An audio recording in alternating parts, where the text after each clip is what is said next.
ಎಲ್ಲರಿಗೂ ನಮಸ್ಕಾರ. ಮತ್ತೊಂದು ವಿಡಿಯೋಗೆ ಸ್ವಾಗತ. ಬಿಗ್ ಬಾಸ್ ಸೀಸನ್ 11 9ನೇ ವಾರದ ಕತೆ ಕಿಚ್ಚನ ಜೊತೆ ಪಂಚಾಯತಿ ಶುರುವಾಗಿದೆ. ಈ ಪಂಚಾಯತಿ ಬಂದ್ರೆ ಕೆಲವರಿಗೆ ಹೆದೆಯಲ್ಲಿ ಜಡ ಜಡ ಗಲಗಲ ಅಂತಿರುತ್ತೆ. ಕಾರಣ ಏನಂದ್ರೆ ಕೆಲವರೆಲ್ಲ ತಪ್ಪು ಮಾಡಿರ್ತಾರೆ, ಅವ್ರಿಗೆಲ್ಲ ಸಖತ್ತಾಗಿ ಕಿಚ್ಚ ಸರ್ ಕ್ಲಾಸ್ ಇರುತ್ತೆ. ಮುಖ ಮೂತಿ ನೋಡಿದ್ರೆ ಬೈತಾ ಇರ್ತಾರೆ. ಯಾಕಂದ್ರೆ ಅವ್ರ ಕಂಟೆಸ್ಟೆಂಟ್ ಚೆನ್ನಾಗಿ ಆಡಬೇಕು, ಶೋ ಚೆನ್ನಾಗಿ ಬರ್ಬೇಕು ಅನ್ನೋದು ಒಂದು ಅಭಿಪ್ರಾಯ ಇರುತ್ತೆ ಅವ್ರಿಗೆ. ಆದ ಕಾರಣ ಲಾಸ್ಟ್ ವೀಕ್ ಅಲ್ಲಿ ನಮ್ಮ ಚೈತ್ರ ಅವರಿಗೆ ಯಾವ ರೀತಿ ಕ್ಲಾಸ್ ಇತ್ತು ನೋಡೇ ಇರ್ತಾರ. ಮತ್ತೆ ಈ ವಾರದಲ್ಲಿ ಯಾರೆಲ್ಲ ತಪ್ಪು ಮಾಡಿದ್ರು, ಯಾರಿಗೆಲ್ಲ ಕ್ಲಾಸ್ ತಗೊಂಡ್ರು, ಯಾರಿಗೆ ಅತಿ ಹೆಚ್ಚಾಗಿತ್ತು ನೋಡಿರ್ತಾರ. ಈ ವಾರದಲ್ಲಿ ತುಂಬಾ ಬೀಪ್ ಸೌಂಡ್ ಹಾಕಿ ಎಪಿಸೋಡ್ ಎಲ್ಲ ತೋರಿಸಿದ್ರೆ ನಮಗೆ. ಆದ್ರಿಂದ ಮತ್ತೆ ಬೀಪ್ ಸೌಂಡ್ ಬರಕ್ಕೆ ಕಾರಣ ಯಾರೆಲ್ಲ ಆ ಟೈಮಲ್ಲಿ ಸ್ಟ್ಯಾಂಡ್ ತಗೊಂಡ್ರು, ಯಾರಿಗೆ ಮೆಚ್ಚುಗೆ ಕೊಟ್ರು, ಯಾರಿಗೆ ಕಿಚ್ಚ ಬೈದ್ರು, ಗರಂ ಆದ್ರ ಅಂತೆಲ್ಲ ಮಾತಾಡೋಣ. ದಯವಿಟ್ಟು ಚಾನಲ್ ಯಾರು ಹೊಸ ನೋಡ್ತಾ ಇದ್ರೆ ಮಿಸ್ ಮಾಡಿದ್ರೆ ಸಬ್ಸ್ಕ್ರೈಬ್ ಮಾಡಿ, ಲೈಕ್ ಮಾಡಿ, ಶೇರ್ ಮಾಡಿ. ಮೊದಲೇದಾಗಿ ನೆನಪು ಬರದೆ ನಮ್ಮ ರಜತ್ ಕಿಶನ್.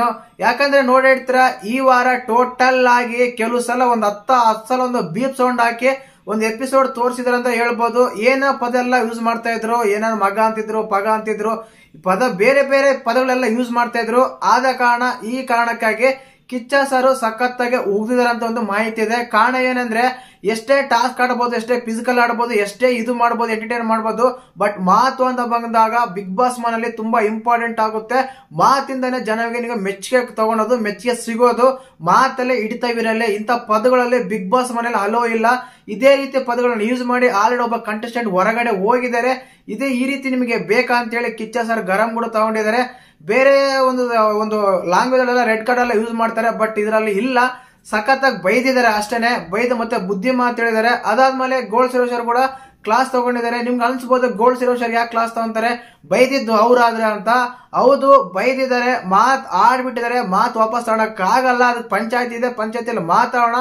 ಬಟ್ ನೀವು ಆಟದಿಂದ ಕ್ವಿಟ್ ಆಗಿದ್ದು ಯಾಕೆ? ಕ್ವಿಟ್ ಆಗಿ ಏನ್ ಮಾಡಿದ್ರಿ? ಏನಾದ್ರು ಸಾಧನೆ ಮಾಡಿದ್ರೆ ಆಟದಿಂದ ಹೊರಗೆ ಹೋಗಿ ಏನಿಲ್ಲ ತಾನೆ. ಮತ್ತೆ ಮನೇಲಿ ಇದ್ರ ಮತ್ತೆ ಆಟ ಆಡ್ಬೇಕು. ನೀವು ಆಟ ಆಡಿ ಚೆನ್ನಾಗಿ ಆಡಿದ್ರೆ ಇದ್ರ ಜೊತೆಗೆ ಜನರ ಮೆಚ್ಚುಗೆ ಸಿಗ್ತಾ ಇತ್ತು.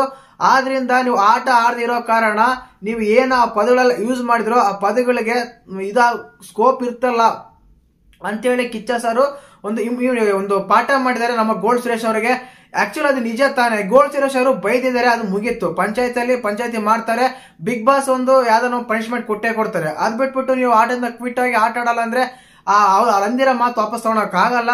ನೀವು ಕ್ವಿಟ್ ಆಗಿದ್ರಿಂದ ಏನ್ ಲಾಭ ಇದೆ ಅಂತೇಳಿ Kichcha sir gold sir class ತಗೊಳ್ಳೋದು ಒಂದು ಮಾಹಿತಿ ಇದೆ. ಅದಾದ್ಮೇಲೆ ಹೇಳ್ದಲ್ಲ, ರಜತ್ ಕಿಶನ್ ಅವರಿಗೆ ಸಖತ್ತಾಗಿ ಉಗಿದು ಬೈದಿದ್ದಾರೆ ಕಿಚ್ಚ ಸರ್. ನೆಕ್ಸ್ಟ್ ಟೈಮ್ ಇಂಥ ಪದ ಯೂಸ್ ಮಾಡಿದ್ರೆ ನೀವು ಮನೆಯಿಂದ ಹೊರಗಡೆ ಹೋಗಕ್ಕೆ ಸಿದ್ಧರಾಗಿರಿ ಅಂತೇಳಿ ಒಂದು ಇಮ್ಯುನಿಟಿ ಕೊಟ್ಟಿದ್ದಾರೆ, ಇನ್ಫಾರ್ಮೇಶನ್ ಕೊಟ್ಟಿದ್ದಾರೆ. ಇನ್ಮೇಲೆ ಈ ರೀತಿ ಮಾತಾಡಬಾರ್ದು ಅಂತೇಳಿ. ಮತ್ತೆ ಈ ಪ್ರಕಾರ ಈ ವಾರದಲ್ಲಿ ಯಾರಿಗಾದ್ರೂ ಕಿಚ್ಚ ಸರ ಕ್ಲಾಸ್ ತಗೋಬೇಕಂತ ನೀವು ಒಂದು ಕಮೆಂಟ್ ಮಾಡಿ. ಹಾಗೇನೆ ವಿಡಿಯೋ ಇಷ್ಟ ಆದ್ರೆ ಲೈಕ್ ಮಾಡಿ, ಶೇರ್ ಮಾಡಿ, ಸಬ್ಸ್ಕ್ರೈಬ್ ಮಾಡಿ. ಜೈ ಹಿಂದ್, ಜೈ ಕರ್ನಾಟಕ ಮಾತು.